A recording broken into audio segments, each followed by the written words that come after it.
मायबापो, जीवाला मनुष्य देहासारखा सुंदर देह मिळून देखील तो या देहात आल्यानंतर सावध होत नाही, हुशार होत नाही.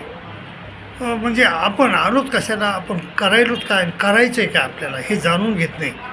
म्हणून संसारातच रममान होतो. म्हणून त्याला लहानपणी देखील आईवडील म्हणतात, हे गध आहे आमचं पोरगं. लग्न झाल्यावर पत्नी म्हणते आमच्या ह्याला काहीच कळत नाही म्हणे, काही आणून ठेवतात. म्हणजे ती पण आपल्याला गध्यातून काढते.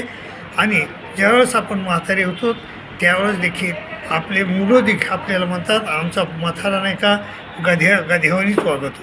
मायबाबो, तुम्ही कधीतरी शहाणी झाली का नाही, हुशार झाली का नाही? कृपया तुमच्या चरणी नम्र विनंती करतो. आयुष्याचे 10 वर्ष जरी राहिले असले तरी सावध व्हा. सावध झालो आलो हरीच्या जागरणा. हा परमेश्वराच्या चिंतनाला लागा अशी मी तुम्हाला नम्र विनंती करतो आणि थांबतो. दंडोत प्रणाम, दंडोत प्रणाम, दंडोत.